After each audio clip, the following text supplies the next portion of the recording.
please a very warm welcome to Mr. Bob Lutz.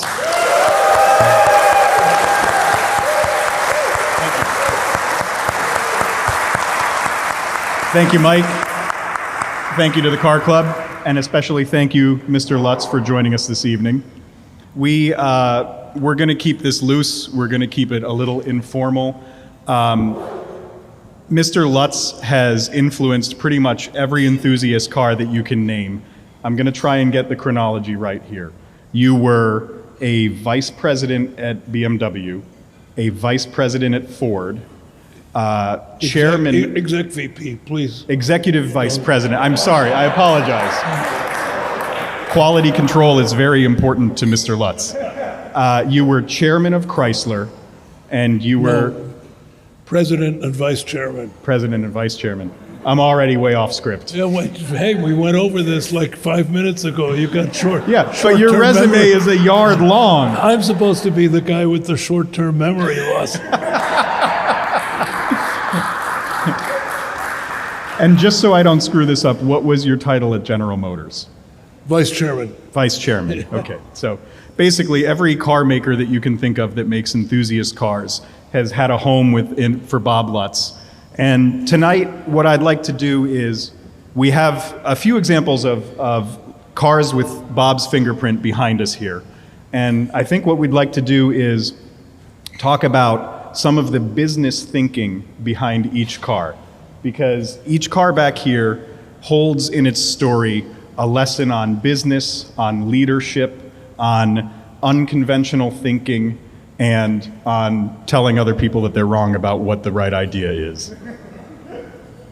So far, so good? So far, so good. And while I still have a chance, I'd like to say thank you very much for your warm welcome. It's a pleasure to be here. Most people in Detroit don't think there exists such a thing as a car club in New York City. So it's a great pleasure to be here. I think you have a fantastic restaurant, wonderful facility. And my wife Terry and I are very, very glad to be here. So thanks a lot. Thank you for joining us, Bob.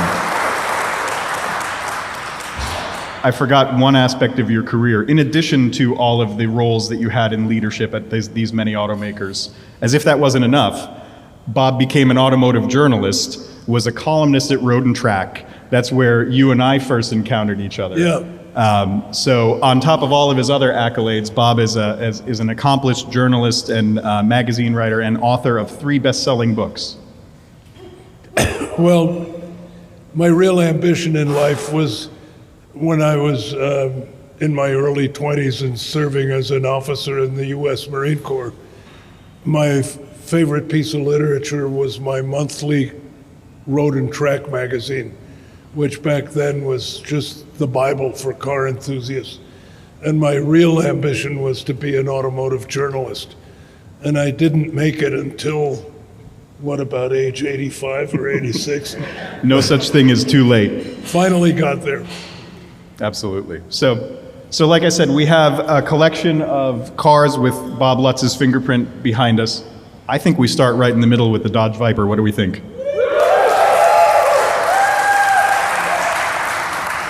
So I'll give some stats here. The example we have is a 94. This was, you told me this, I didn't know this. The Dodge Viper was the first American car to make 400 horsepower. Yep. Corvettes at the time, I think the Z06, in the year that we did the Viper concept car and then later production, was the Chevrolet Z06, which I think had close to 375 or something. But nobody had 400 horsepower, nobody had 10 cylinders, nobody had 500 foot-pounds of torque, and nobody cost $50,000, which was totally new territory for an American car. Mm-hmm. So yeah, it had a lot of firsts. Absolutely. Just for some historical context, the first generation Dodge Viper, like the one behind us, has no airbags, no anti-lock brakes, no stability control, no windows. It had zip-out canvas windows like a soft-top Jeep Wrangler. It had a roll-up soft top. This thing was as bare bones and raw as it got. Yeah, we basically designed it to be no frills. What we wanted was a great chassis, great steering, great brakes, and a body to envelop it all. And we figured, ABS was for wimps. Still true. There was no factory air available, no power windows, no power top. And at some point during the program, which was budgeted at $80 million, which by automotive standards is a pittance, when most programs, a facelift costs like $350 million, a new program is over $1 billion. So $80 million is like almost nothing. But that meant we could only do one version, one engine, one transmission, and no options. And then we let Dodge marketing look at it, and they were kind of latecomers to the party, and they said, yes, well, we'd like to start with a V6 version and price it low, and then we'll move up to the 360 V8, and then we'll have the V10 as the top option, and we'd like power steering, air conditioning, and a power top. And I said, this is nuts, and the head of product development said, let him dream on. We'll shoot it down when we add up the numbers. And sure enough, when we added up the numbers, it was like $380 million. We said, thank you very much for your input. It stays the way it is. One engine, one transmission, no top, no ABS, no air conditioning, no nothing. And that's the way we went to market. And as I think I've told you, Bob, the quintessential point of the Viper was not to make money off of the Viper program, because we never did. And it's hard to make money off of a limited volume program like that. But what it did is it changed the American public and the professional media's mind about Chrysler's capabilities. Because here was a company where everybody thought they can only do K cars. If it isn't four-cylinder front-wheel drive, they can't do it. They could never execute a rear-wheel drive car, et cetera, and all of a sudden, we come out with the most expensive, most powerful, fastest American car ever offered to the public. And that caused a cognitive shock to the American people, and a lot of people started considering Chrysler again because we had regained a level of credibility. One of the things you mentioned to me in previous conversations was the Viper brought people into Chrysler dealerships who had never bought an American car before. Yeah, our research showed that the predominant number of Viper owners had not only never owned a Chrysler product, but the majority of them had never owned an American car. And then 5 years into the program, we surveyed a similar sample, and we found multiple Chrysler ownership. I mean, these people had bought a Dodge Intrepid, a Jeep Grand Cherokee, a Dodge Ram pickup, and so forth. So the old halo theory that it kind of casts a halo over the whole brand and makes the brand more acceptable certainly worked in the case of the Viper. But the finance guys never look at it that way. I mean, they just get it. They just say, you said you were going to build 5,000 and make money. You only built 4,000 and you didn't make money. This program is a disaster. Right. And of course it wasn't. Well, and I think it's helpful to set some context because at the time that the Viper concept car came out, which was 1989, Chrysler was truly in dire situation. Yeah, that was interesting. And when I went around and visited like 75 banks, we broke up into teams, and everybody had a certain number of banks to visit, and we had to get them to renew our loan guarantees or our revolving credit agreement. And most of the banks were had already sent us notices saying they weren't going to renew, which was going to cause a serious problem for Chrysler, potentially leading to Chapter 11. So we had this great presentation showing all these banks our future product program, and it contained stuff like the Dodge Intrepid, the Chrysler 300, the Cloud cars, the Jeep Grand Cherokee, the Dodge Ram pickup, the Neon, and of course the Viper. And two things stand out in my mind. I was at a German bank which was acting with difficulty, reacting with difficulty, and they said, our chairman would like to speak to you in private. I said, okay. So everybody left the room, and the chairman said, Mr. Lutz, this red sports car, what do you call it?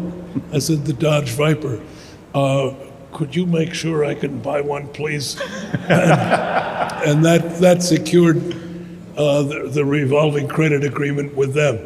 And then another one was, it was in New Jersey someplace, and some financial group said, all right, Mr. Lutz, your plan sounds good, the new model lineup sounds sensational, and we agree the future cars look terrific, but suppose things don't work out quite the way you planned, and the profitability in the next few years isn't what you'd hope.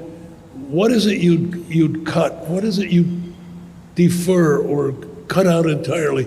So I thought, well, I'm dealing with bankers here, certified bean counters. So I'm going to give the bean counters answer. And I said, sir, without question, the most frivolous product in our portfolio is the Dodge Viper, and that's what we'd cut. And the banker says, wrong answer, wrong answer. That's the one that's driving investor enthusiasm. So, I got that lesson from a banker.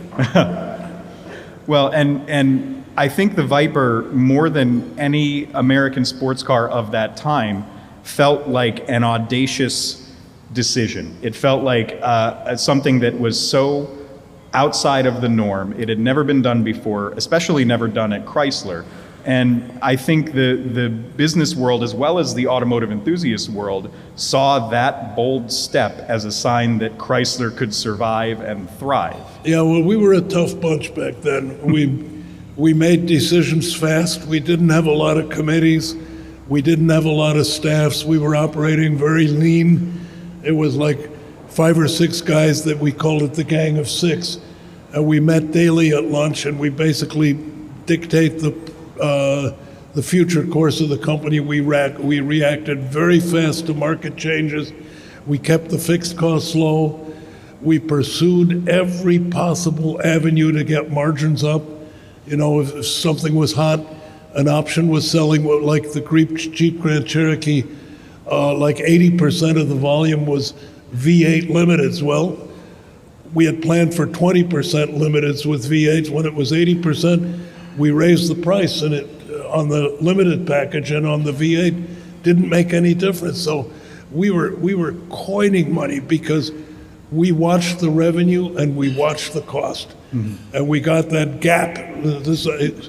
To me, anybody who's got a business degree, and I'm ashamed to say I have one, I can summarize an MBA, 2 years of MBA, in 30 seconds. Have a product or service that's as good or better than your competitors, please your customers, and make sure your revenues are higher than your costs. That's it. You all have an MBA now. I'd like to collect $100,000 from everybody because you just got a free MBA. There you go. We'll take your tuition at the door. So the Viper conversation, we touched on the notion of being able to more holistically think about a vehicle product, what the customer wants, as opposed to doing things by a data-driven, market analysis-driven format. Well, the problem with most automobile companies is the new product programs are run by product planners. And product planners are a different form of a finance department. They're highly analytical. They look over historical data. They see what competitors are selling, which segments are growing, which segments are declining, where could we use another entry. And it's all analytical. It's divorced from any feeling of consumer enthusiasm. Instead of saying, what could we do that's new and different? What could we do that excites people? What could we do that astonishes people? It results in doing a version of what everybody else is already doing. And that's the safe way, but it's not right. And you're not really going to expand the company and improve profitability by that method. So I've always been different, and I've always sought out. One of my biggest shocks when I joined a car company was there are almost no car guys in car companies. There's like, these guys could be making washing machines or vacuum cleaners, all the same to them. It's units. But in every car company, there is a secret network of true car guys. And you find out who those guys are, and you work with them, and then you can create breakthrough products. The idea of this secret group of car guys is a beautiful segue, and we're gonna go non-chronologically here. Moving right along. To 2009 and the Cadillac CTS-V, which we have here behind us. A favorite vehicle of car enthusiasts the world over. If I can pull up my statistics on this one. I can tell you the horsepower from memory. 556 horsepower, supercharged 6.2 liter V8 from the Corvette ZR1. This was the first four-door sedan to go under 7 minutes at the Nürburgring. Yeah, and it was available in coupe and wagon as well. That's right, and the wagon was available with a manual transmission, which was the Automotive journalist spec. It probably wasn't a big seller, but that was the car that every car journalist pined for. Yeah. And that was valuable to Cadillac because that helped to win over the automotive media, and that helped to turn around Cadillac's image. Often that is a goal of what you're doing. I mean, the Cadillac V Series, it helped reestablish Cadillac as a serious contender in the battle against the German luxury cars, Audi, BMW, and Mercedes-Benz. So it was kind of our version of the E63 or the BMW M5. And those are the cars that we benchmarked and that the product development guys set out to beat. And we really got there to when we launched that second generation CTS-V, and you remember the first generation had a normal Chevy small block, and that was the first generation Cadillac CTS, the one with the origami body. And even that was fun to drive with a manual transmission and a Chevy small block in it. And interestingly enough, the Cadillac guys didn't want it. Really? They said, no. If we had a noble engine, like a multi-cam V8, or maybe we could use the North Star. Well, the North Star wouldn't fit in the CTS, but we need a noble engine. Putting a Chevy engine in a Cadillac seems like the wrong way to go. And this is the General Motors small block, the most well-known, famous engine in all of automotive-dom, and Cadillac didn't realize the value. Probably the best mass-produced V8 in the world ever. Absolutely. At any rate, that car was a limited success, but it got everybody's attention. The second generation, with the wide body, with the soft fender flares, that one was just sensational. Mm-hmm. I mean, it handled, braked, steered, and the performance was phenomenal. And it didn't matter whether you got it in manual or automatic. In fact, the racetrack times in Monticello, everybody, professional drivers and good amateur drivers, everybody did faster lap times with the automatic than they did with the manual, which is... I'm so glad that you brought up the Monticello, because this is my favorite story in the history of the auto industry. So you were at General Motors. You were also, this was I would say the beginning of your automotive journalism career. You were writing a blog called General Motors Fast Lane, which was, I think, unprecedented in the auto industry. A blog written by an executive of a major car company, thoughts coming straight out onto the internet, not filtered through 8 or 9 levels of PR approval, as would standard be the case. And you put down the challenge. You said, anyone who thinks they've got a faster sedan. Yeah, well, it went to the German manufacturers. We said to Audi, BMW, and Mercedes, bring your best stuff. It's going to go down in Monticello on such and such a date. And the German companies not only declined to participate, but they forbade any automotive journalist from showing up at the event with one of the press cars. It still went down though, because we had, owners of private M5s. Some guy showed up with an Audi or the coupe was S5. Yeah. Normally we had said 4-door sedans, but since no high-performance Audis showed up, we let the guy in, and it was interesting. It was a kind of the moment of truth, The CTS-Vs did lap after lap after lap with a wide variety of drivers, no overheating, no elevated temperatures, no dropping in oil pressure, no smoking brakes. I mean, the car was fully track capable, showroom stock.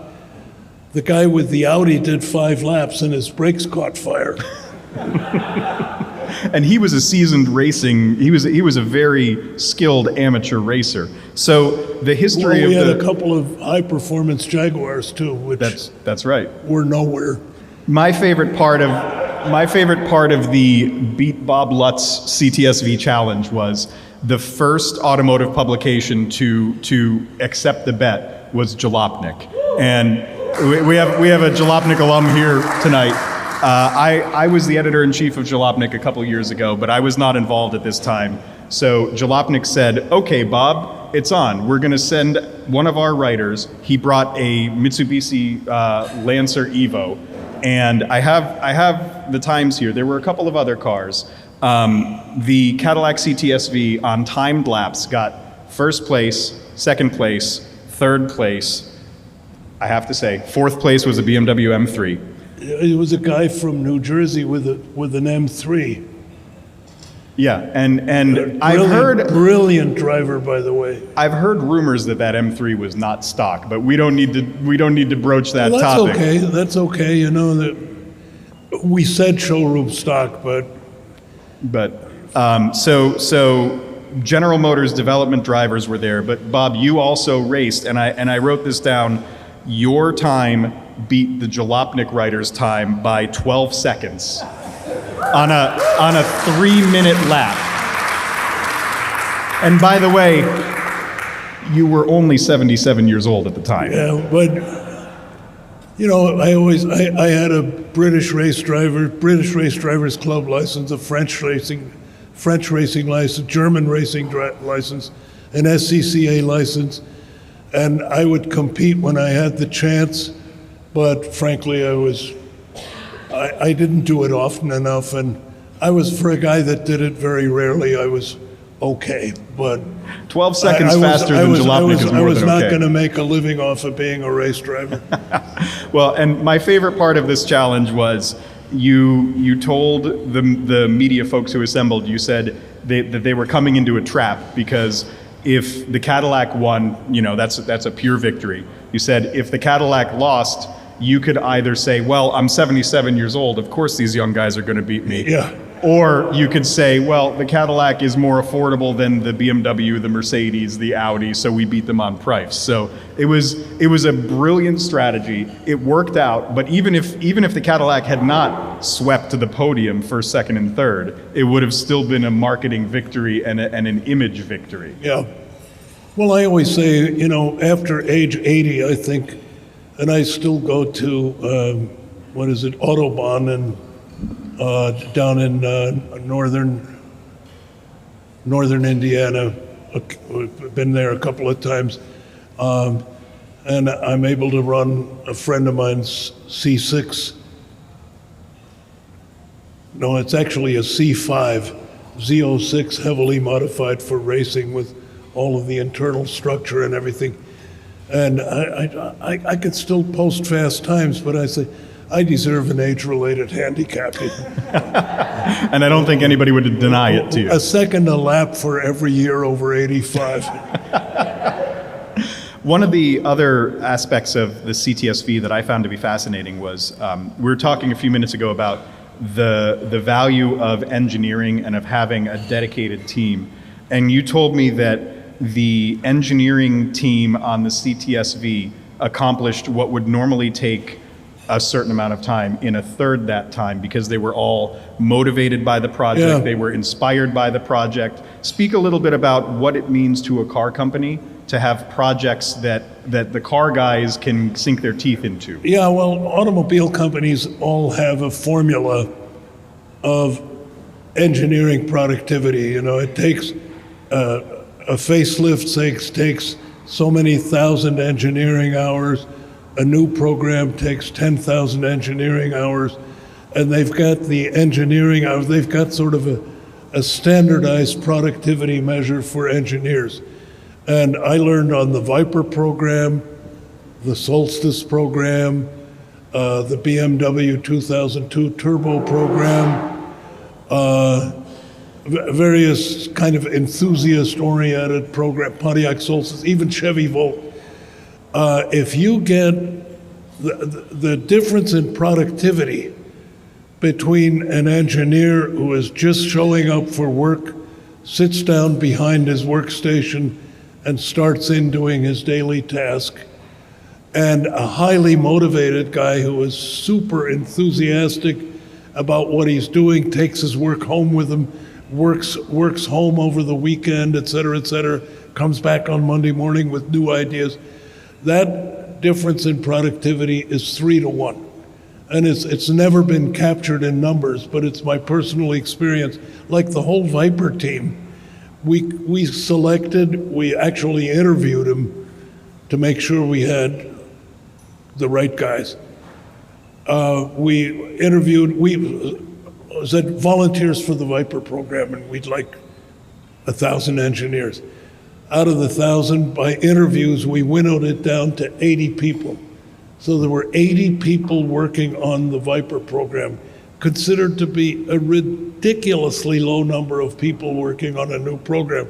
They got the job done in a little over 2 years. Yeah, Including we were going to use the cast iron truck engine that wound up in the Ram pickup, and it was decided it was too heavy. It was restricted to, we would have had to really soup it up to get to 400 horsepower.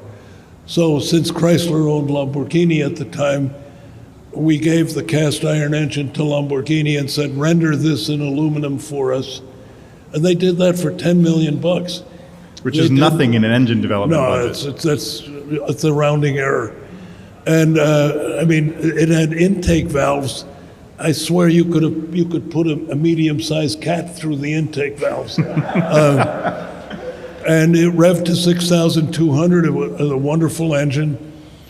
But the degree of enthusiasm in all that and the ability to get things done fast with a small team empowered to make decisions has worked for me time and time and time again. But you gotta collect the right people. Mm-hmm. And many engineers in automobile companies, again, they could be working for Hot Point or Shark Vacuum. They wouldn't care. They put in their day behind the workstation, they go home. Chubba Chetta, whom I'm sure you know. Former editor-in-chief of Car and Driver magazine. Yeah, and probably one of the best, together with David E. Davis, and one of the best, most thoughtful, best educated, all-around car journalists I've ever met, was an engineer at Ford. And he was a total enthusiast, and like me, he got to Ford Engineering and he thought everybody was going to be gung-ho for the product.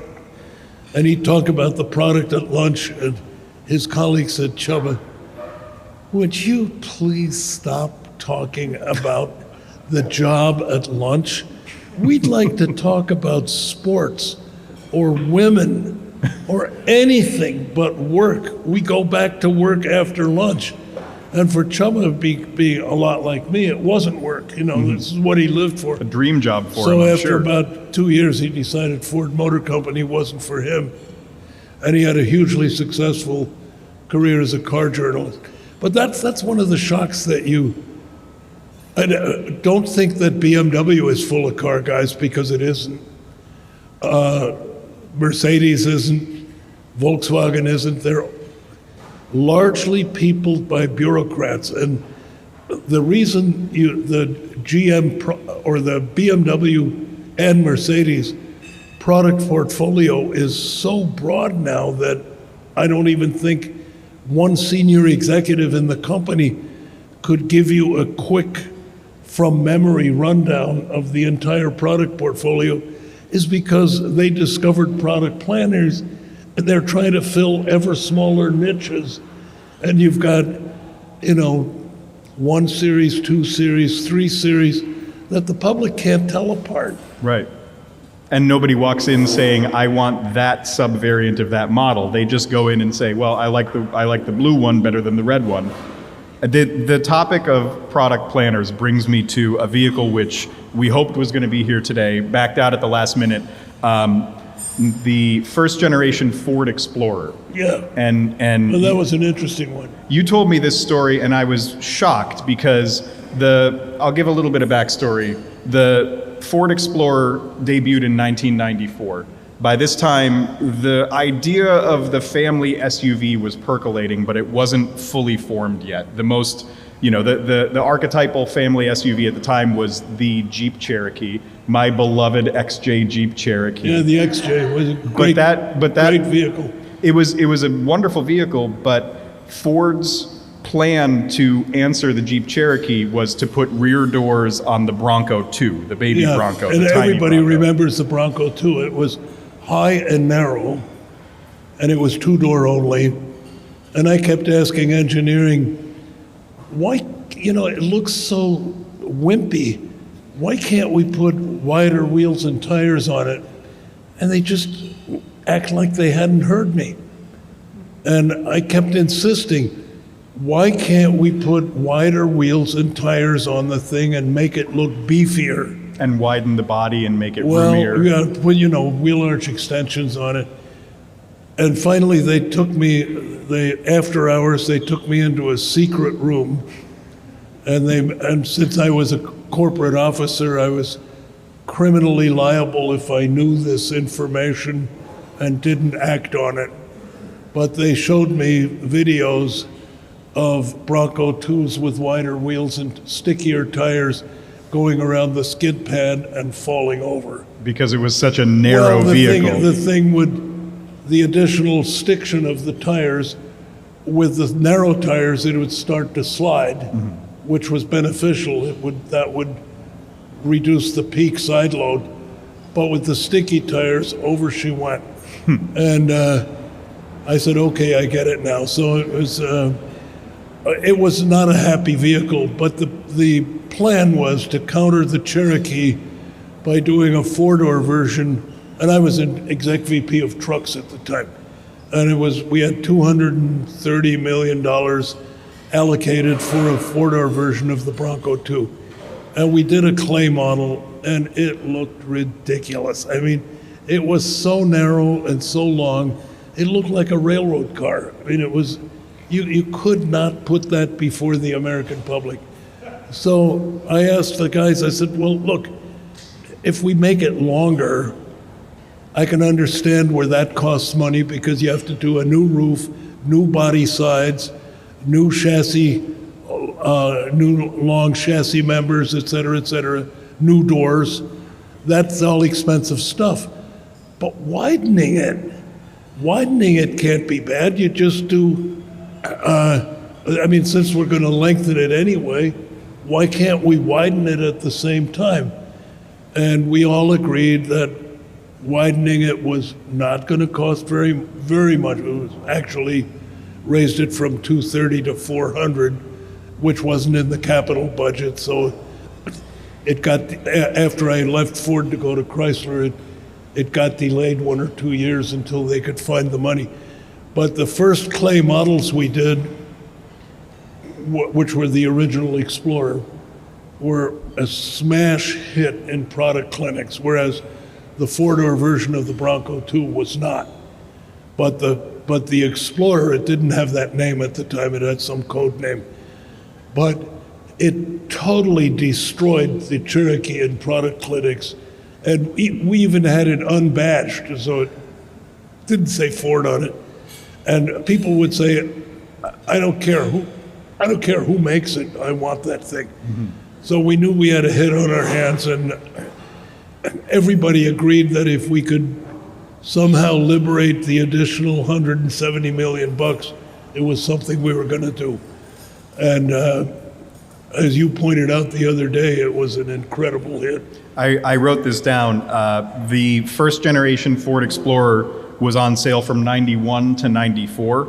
It sold 1.3 million units in that time, which was more. It was like about 400,000 a year, which was incredible. And that was more than 2 times what the Jeep Cherokee was selling at the same. And it pains me to say that. I've owned 2 Jeep Cherokees. I'm an XJ guy, but the thing that I find fascinating about the Explorer story was Ford was about to follow somebody else's lead. They were just going to throw rear doors on an existing vehicle.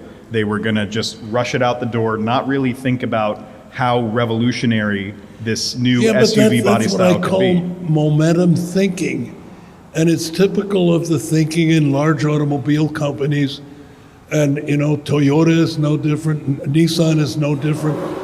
They tend to go by momentum, and they go with the decision that is close to okay and consumes the least capital.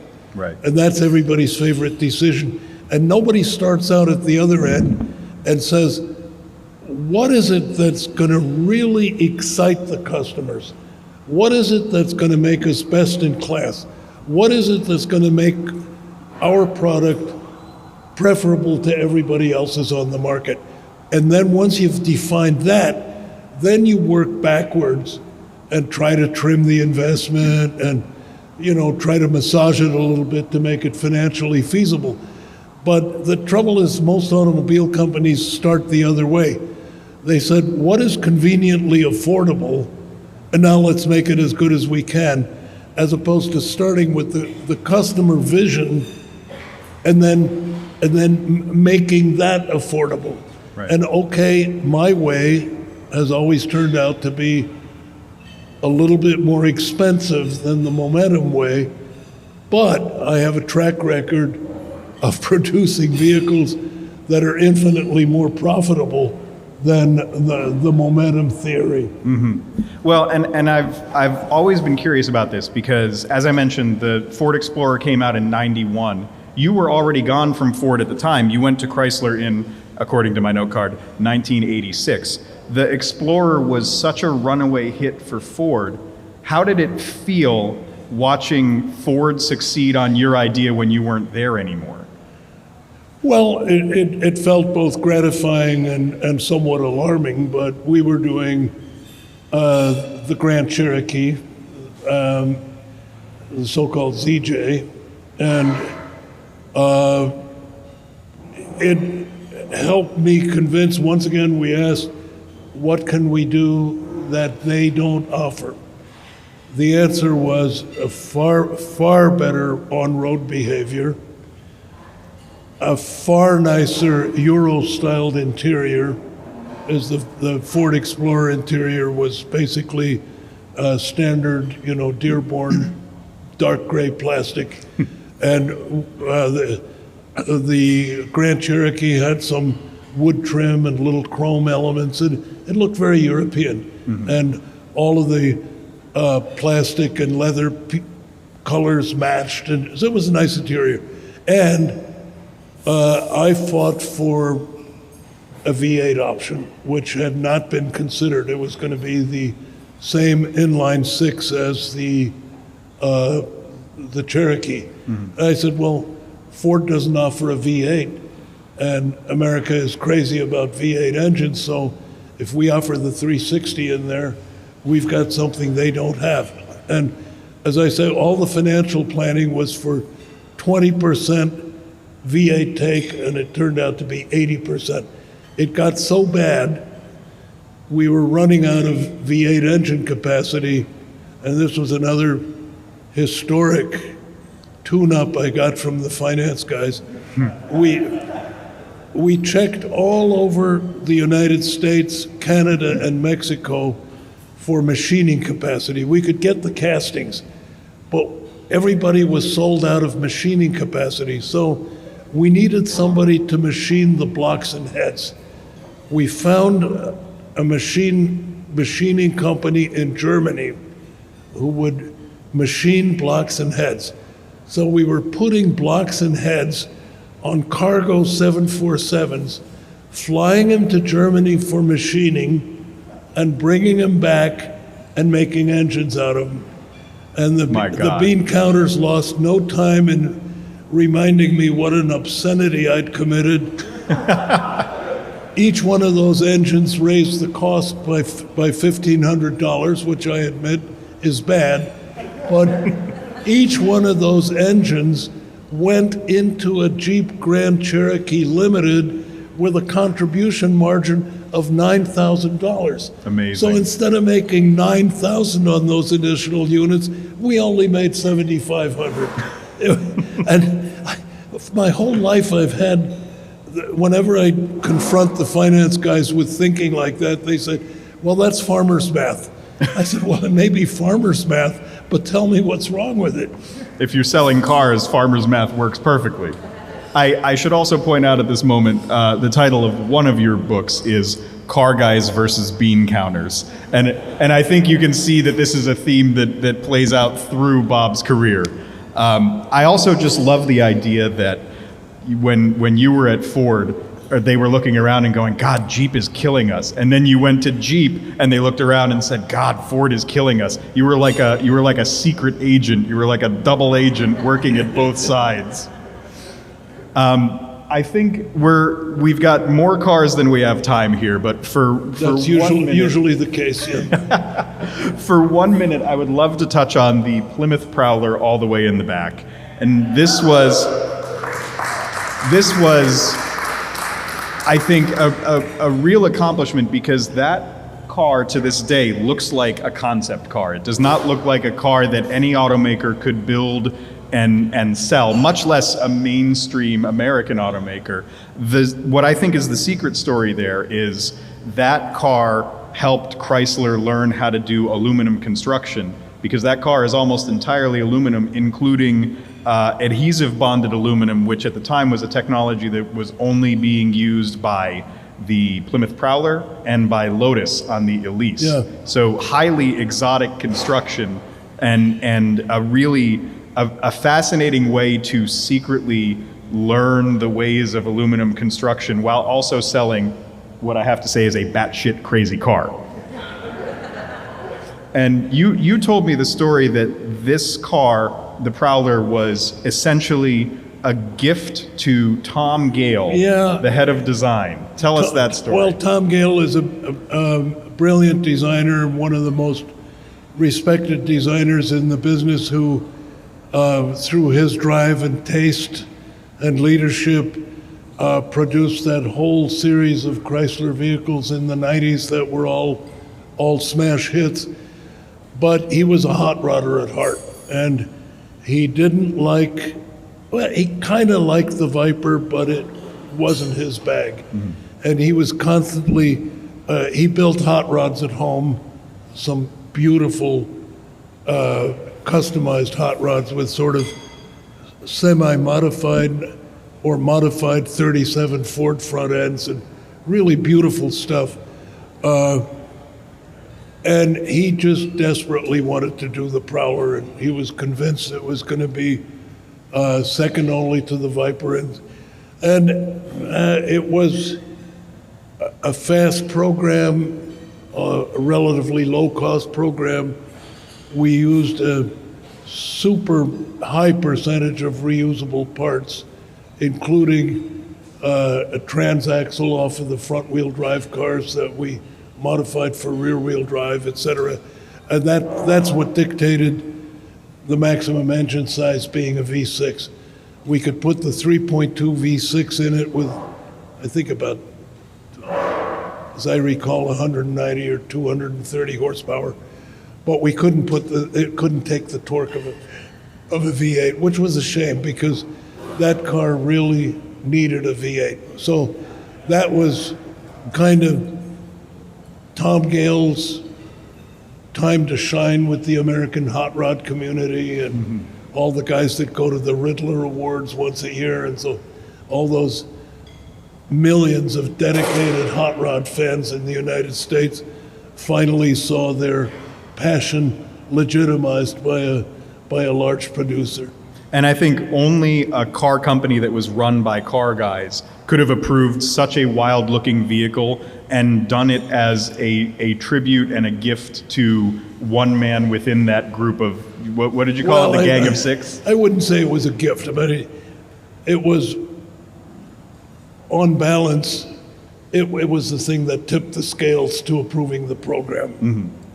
It made financial sense of a sort, but it was another one of those halo vehicles that caused the media and the public to say, you know, who are those guys? Right. By the way, the aluminum construction, that was also what we used in the Pontiac Solstice and Saturn Sky, where we used this Japanese aluminum forming technique, which is good for, not so good for really low volume, and it's not good for high volume, but it's good if you're going to do 20 to 30,000 a year. And that's where, instead of having stamping presses where you've got a female form and a male form, and the press forms whole big body panels in seconds, what you've basically got is a very strong rubber bag with water in it, and there is no female form. You put the sheet metal on top of the rubber bag, and then the male form presses down on it, and of course, the rubber being filled with water is compliant, and you get a perfect body stamping. It's not trimmed. You have to then laser trim him, which is not a big deal, but it permits you to drop the investment by like 50%. It's a little bit more labor intensive, but the investment goes down enormously. And if you look at a Pontiac Solstice or a Saturn Sky, the panel fits are absolutely amazing. I mean, they're as good as anything coming out of Korea or Japan or Europe. Mm-hmm.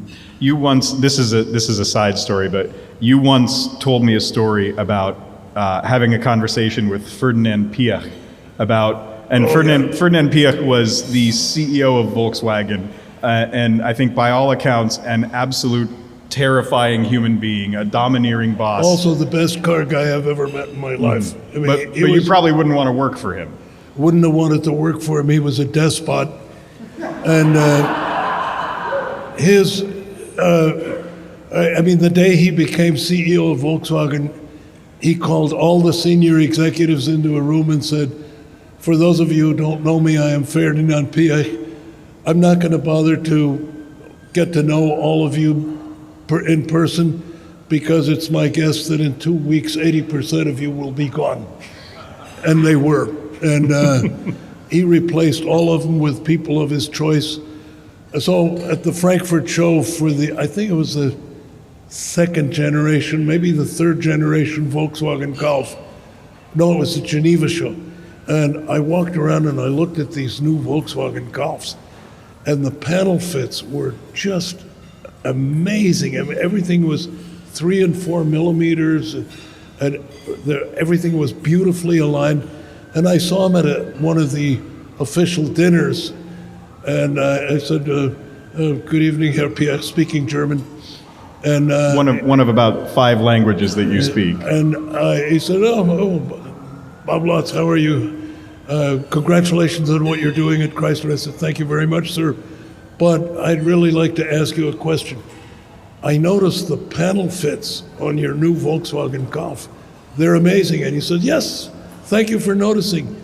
Would you like those? I will tell you how to do it. I said, yeah, I'd be very interested. He said, I called all the body engineers into my office and all of the stamping people and all of the assembly people. And I said, I'm tired of poor body fits. Within 6 weeks, we will have 3 millimeter body gaps, or I will replace every single one of you. Is that understood? And they said, Jawohl, Herr Piech, and left. And he said, and that's how I got my 3 millimeter body fit. I said, well, he said, so you can do the same thing. I said, well, you know, in an American environment, we try not to manage like that. And threat of dismissal. And he says, say no more. I can tell by your reaction, we are different people. The problem with you, Mr. Lutz, is you would like better body fits. But I wanted better body fits. And there is a difference between want to have and like to have. And as long as you are in the like to have camp, you will never get them. Well, fast forward to when I got to General Motors with the famous apocryphal story of the GM plant that heard about the Japanese car company, which every night they would, when the assembly line shut down, they'd put a cat in a finished car. And the next morning, if the cat was oxygen starved and next to lifeless, it was a tight car, no air getting in. That can't be true. A GM assembly plant decided to do the same thing, so they got a completed sedan off the assembly line, put the cat in it, and the next day the cat was gone. Had escaped. Which kind of describes the state of panel fits in 2001 when I got there. And I didn't have the PX meeting, but I did make it known that our panel fits were lousy and that they needed to get better. So we had a big meeting out at Milford Proving Ground with all of the Japanese competitors, Korean competitors, and German competitors, and even 1 or 2 Fords, because Lincoln was starting to show decent gaps. And then I took the body engineers and the assembly and stamping people from vehicle to vehicle, and we had gap gauges, and I'd run the gap gauges and say 6 millimeters on this side, 2 millimeters on this side. The good news is it averages to 4 millimeters, but that's not what the customer sees. And finally, this big stamping guy by the name of Joe Spielman, who always wore a Harley-Davidson motorcycle jacket, he was about 6'5" and weighed about 250, picked me up by the suit like this and said, I'm tired of hearing this crap. Just show me the one you like. So we went over to a Hyundai, and it had perfect fit around the headlights, perfect fit at the end of the hood where the corner of the hood curls around the windshield. Everything was fine, and he said, you like these bird beaks? Bird beak is professional car talk for the extreme corners at the end of the hood where it wraps around the windshield and joins the door. And you can tell how much attention is being paid to detail assembly by how sharp that corner is. Good stamping, you almost hurt yourself on the corner. Mm-hmm. General Motors standard was the radius of a 25-cent piece. And so anyway, we looked at bird beaks, door gaps, hood gaps, deck lid gaps, et cetera, et cetera. And finally, Joe Spielman says, if that's what you want, I'll get it for you. And then I saw the bill, and it was going to be 200 million for new Hammers and all that stuff. And I said, well, we're not going to spend 200 million on it, which was, not in the budget. And lo and behold, 6 weeks later, we had perfect body gaps. And I said, how the hell did this happen? I said, well, it's almost embarrassing to tell you. And I said, no, tell me. I'm not gonna kill anybody for telling me. Says we went down and we talked to the hourly guys that work in the stamping line and the hemming line, and they said, oh, you want 4mm gap? We know how to do that. It's just nobody's ever asked for it before. At an enormous car company, nobody thought to go and talk to the line workers. Which is my point. I mean, when I joined GM, when I've been there for 2 weeks and got thoroughly familiar with all the cars, Rick Wagner asked me, so now that you've seen everything, what do you think is our biggest problem? I think our biggest problem, Rick, is our cars lack detailed finish. The paint is dull. The interiors are all dark gray plastic. The seat fabrics all look like, daily rental quality. I said, really? I mean, nobody's ever complained about that. I said, Rick, just when's the last time you drove a Lexus? When's the last time you drove a Volkswagen? When's the last time, for that matter, that you drove a recent Jeep Grand Cherokee? Oh, well, he just got chauffeured home in his Cadillac every evening, So there's I think one of the heartening things is the three big companies, Stellantis, GM, and Ford, all three are, Mary Barra isn't a car guy, but Mark Royce, who is president and head of operations, is a certified racer, a great car guy, knows the difference between a good one and a bad one, and will make sure that the cars are dynamically and visually excellent. Stellantis is run by, help me, French guy. I don't even know the name off the top of my head anymore. Yeah, I'll think of it in a minute. And Ford is run by Jim Farley, who is a legit car guy. A terrific car guy, and all the Ford guys say, yeah, but he's disorganized and he's not a good finance guy. Well, good finance guys are a dime a dozen, but good car guys that are capable of running car guys are rare, and they should be treasured, because you give me a car company that's run by a car guy and one that's run by finance, the car guy company is going to win every time. Absolutely. Now, that's not to say that financial discipline isn't necessary, and I've been known in my career to cut out a lot of cost, defer investments, look at investments that were unnecessary, arbitrarily cut 200 million out of programs and so forth. I knew how to do that, but I always did it when I felt that we were talking about genuine waste that was not going to benefit the customer in any way. I was always careful never to short the customer. So, folks, because the customer will always find you out. I think in a few minutes maybe we'll pass around a microphone to do some Q&A, but let's talk about our final car, and it's a bit of a surprise. The Chevy Volt, which is back there. Now,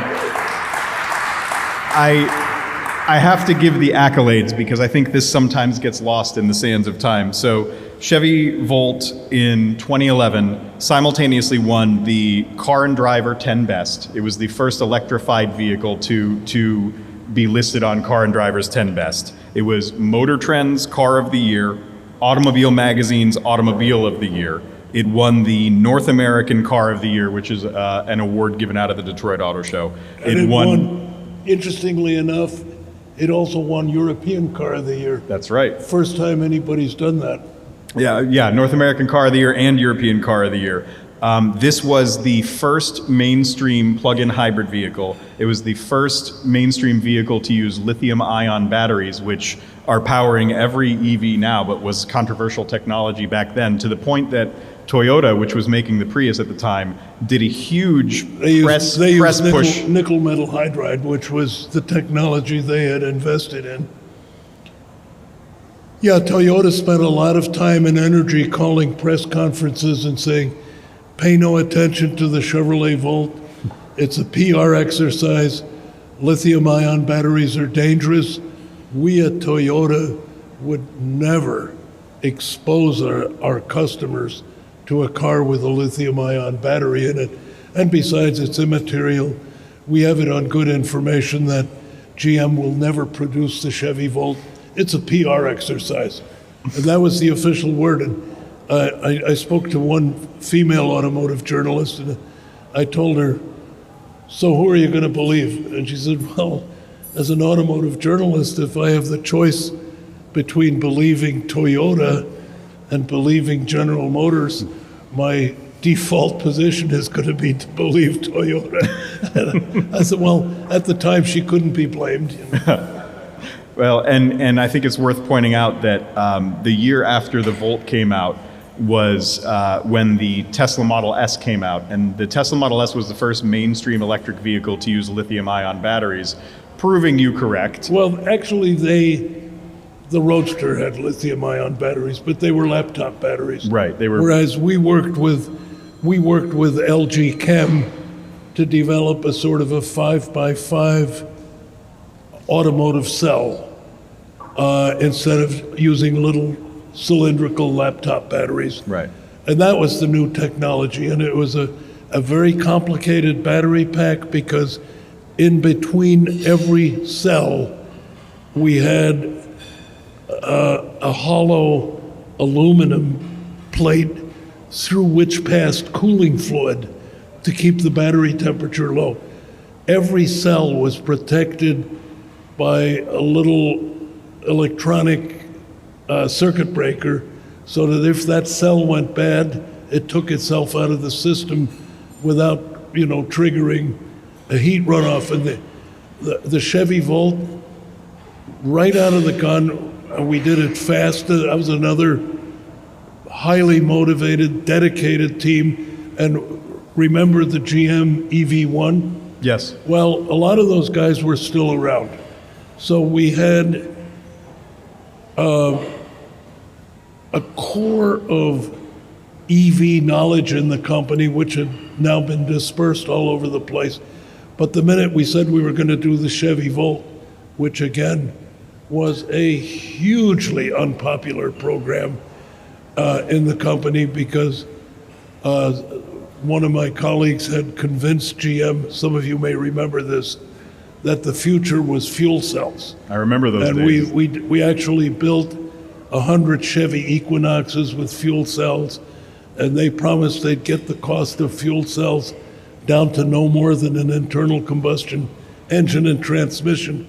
And by 2010, General Motors would be producing 1 million fuel cell vehicles. Well, none of that ever happened.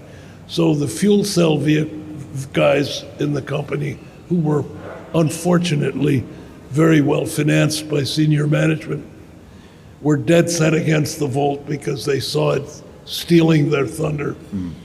And finance didn't like it because I remember one historic meeting where Rick Wagner said, okay, Bob, we lost 1.5 billion on the EV1. You're now calmly proposing that we lose another 1.5 billion? And, there's no easy answer to that. But I said, look, Rick, we've got a situation where the American public is buying Toyotas like there's no tomorrow. Toyota is everybody's favorite car company. They did the Prius. In the minds of the American public and the American media, Toyota can do no wrong. Whereas General Motors is the big, bad American legacy company that produces full-size SUVs and gas-guzzling pickups, and they don't understand how to do a hybrid and so forth. And so finally, with great reluctance, we got to do the show car. And then the reaction to the show car was such that it became an easy decision to put it in production. But the failure rate on Volts was near zero. Customer complaints were near zero. Customer satisfaction was off the chart. And most of the original Volt owners are hanging on to them and passing them on to their kids and so forth. And they still work reliably. It was a great car, but it was, the reason people ask me, what was your favorite program in your career? I have to say, much as I like high performance stuff and sports cars, but the Volt was my favorite program because it stretched the limits of what GM was capable of. Mm-hmm. And every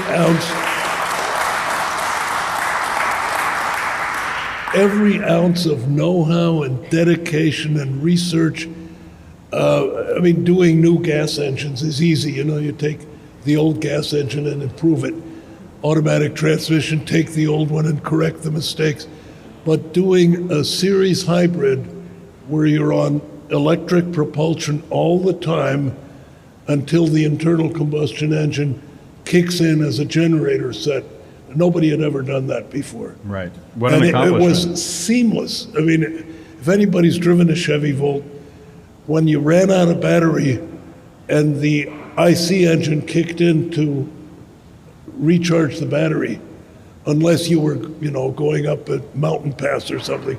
But under normal driving, the only way you could tell was that the tachometer suddenly went to about 1,700 RPM. Mm-hmm. But you couldn't hear anything, you couldn't feel anything.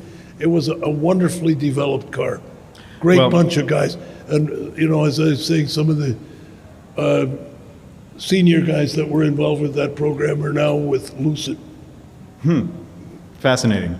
Well, I think that's a nice little run through of some of the highlights of your career. Do we have some time for a Q&A? Do we have a microphone to pass around? Thank you also. And thank you for taking the time to chat with us and give us some of the viewpoint into some of the most influential cars in the enthusiast community and also overall in the auto industry as a whole. So I think we have a few minutes for Q&A. If anybody has questions, Mike is running around with the microphone. Hi, Doug. Hey, Bob. Mr. Lutz, it's been a pleasure. You take a lot of pride in manufacturing excellence, body panel gaps and the such. You're gonna have to translate. No problem.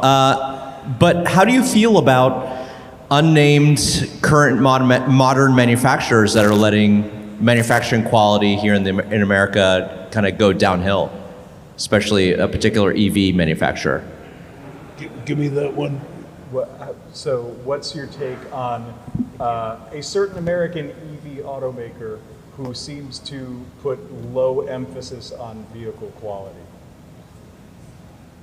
Well, I don't think they put a low emphasis on it. I think you're probably talking about, are you talking Stellantis or Jeep? Tesla. Oh, Tesla. Yeah, well, I think Elon Musk is Ferdinand Piëch reborn. He's a great car guy, great entrepreneur, probably the most brilliant mind of the 20th century. Most everything he touches turns to gold. I think recently reality is taking hold. He's not running a tech company, he's running a car company like everybody else. So he's facing the normal problems that every car company faces at some point, which is aging product portfolio. He's never done a new version of the Model S. So, and I think what you've got in Elon Musk is, like Ferdinand Piëch, he rules by fiat. I don't know how many of you have read Walter Isaacson's biography of Musk, but it's brilliantly written. It doesn't take sides, and it shows, the brilliance of the man, but also the downside. And when somebody says it's going to take 3 months to get that rocket on the pad, and he says, I'm giving you 2 weeks, and they somehow get it done. Well, that works some of the time, but that method doesn't work all the time.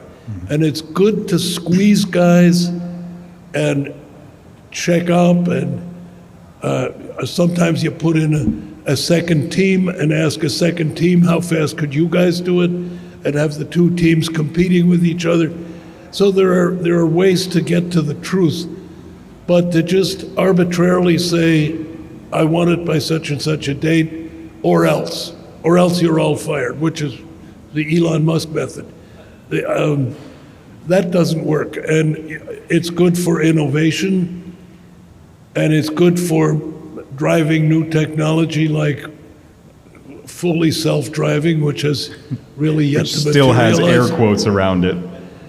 But it's bad for quality. And General Motors, Ford, Stellantis, Toyota, and everything just look on in horror at the legal risks and the product liability risks that Elon Musk takes with his cars. And you could argue that maybe some of the others are too cautious. By the way, when it comes to full self-driving, has anyone here driven a late model GM car with Super Cruise? I have. Yeah, You got a well, few. Nobody has except you and me and Terry. But that is true hands-free driving. You don't have to keep a hand on the steering wheel. And, you know, General Motors went to the trouble and they digitally mapped every 4 inches of all 3 lanes of every freeway in the United States. So the car always knows exactly where it is, and you don't need LiDARs and cameras and radar and all these sensors. They're still there, but they're there for obstacle detection. But I've got a GMC Yukon, and I love driving it on fully automatic. I get on the freeway, first you have to engage cruise control, and then you hit the automatic steering button, and then you sit back and relax, and there's a little camera on top of the steering column that looks at your face. And if they see your eyes drooping, or you're talking to your co-driver too much, or looking at the scenery, it'll send you a warning signal and shut itself down. But if you're basically looking out the windshield, you could be eating a sandwich, smoking a cigar, and relaxing. Both at once. It'll maintain its preset cruise, which in my case is 83 miles an hour. And well, in Michigan, low 80s is the new 70. I mean, you can go by the cops in the low 80s and they don't even bother you. So, but if there's somebody in the fast lane in front of you, you say to yourself, if it were me driving, I'd pass this guy on the right now. Super Cruise passes him on the right. It's almost like it's reading your mind. I never thought I'd hear the day that you, the car guy executive, admitted to using an autonomous driving system. It's so well executed, you just can't help but admire it. Mm-hmm. And besides, you know, how much fun is it to drive at 83 miles an hour on a freeway? That's a fair point. I think we have a time for a few more questions. I don't know where the microphone went. There we go. Hello, hi. So, Bob, thanks for spending some time with us tonight. Wanted to ask, similar to how Dodge used the Viper as their halo car and, you know, putting a splash on the industry, Cadillac did something similar with the XLR, but then it evaporated. And so, what happened, and was there any impact of that program on the CTS as you put that into production? So he's asking, why did the Viper work as a halo car, but the Cadillac XLR didn't have the same effect on Cadillac? Yeah. I think if they had hewn more closely to the original concept car, which I forget what the name of it, I keep looking for the name of that, but it was beautiful. It was lower, narrower, it had a lot of plan view, and as the then chief designer of GM, the retired Wayne Cherry, who was a brilliant designer and did the Cadillac 16 concept and so on. But he had kind of lost control of design at GM, and design was delegated to the various vehicle line executives. And the guy who was in charge of the XLR program at some point looked at the design and said, "It's good enough." And Wayne Cherry says, "It's awful. It looks like a goddamn cornflakes box." And to a certain extent, he was right. I have one, and I like it, but it is very flat-paneled and boxy. It lacks jewelry, and what it also lacked was a really world-class. If you're going to do a car like that, you've got to beat Mercedes, because the target car was the Mercedes 300 SL. It had slightly more horsepower than the 300 SL. The North Star delivered 320. The 300 SL had 300. But the 300 SL was, every detail. The interior was beautiful. The leather was premium. And I kept arguing for some jewelry on the car. Chrome molding, thin chrome molding down the side, some improved interior trim. No. So it sounds like they didn't. It was a nice car, but the Viper, when it came out, and this is if you're going to do a halo car, it's got to be not just equal to the competition, it's got to be demonstrably better. And that's what we always tried to do. The Solstice had to beat the Miata in racing, which it did. The Viper had to beat the Corvette, etc. The Volt had to beat the Prius, and the Cadillac XLR was a nice car, but it wasn't best in class. It sounds like they weren't courageous enough to make it what it needed to be to rise above the competition. I mean, the later generation, when they came out with the CTS-V, with the supercharger, 420 horsepower, and the 19-inch wheels, et cetera, that had more jewelry, better trim, better interior, far more horsepower. But, by then, the public had kind of lost interest in the V-Series XLR, which I wish I had one. I have a normal one. I have a 2006, but I would like a V-Series. That's a desirable automobile. And if it had come out initially in that form, that would have worked. I think this is a hallmark Bob Lutz trait. You own the car and you're willing to point out all of its flaws. And I think that's part of your leadership strategy, is to be straightforward and honest. One of my favorite cars is my Intermeccanica Italia, which looks like a period Ferrari Roadster. Just beautiful design, nice interior, a Ford 351 Cleveland engine, 5-speed Warner T5 transmission, and the absolute crappiest chassis known to man. I mean, that car is lethal. If you drive it on a bad Michigan road, it'll do an automatic lane change on you but involuntary. And yet you still drive it and still enjoy it. I think we have time for one more question. Mr. Lutz, what attributes contribute to your youth, energy, and enthusiasm? What attributes contribute to your youth, energy, and enthusiasm? Oh, I picked my parents carefully.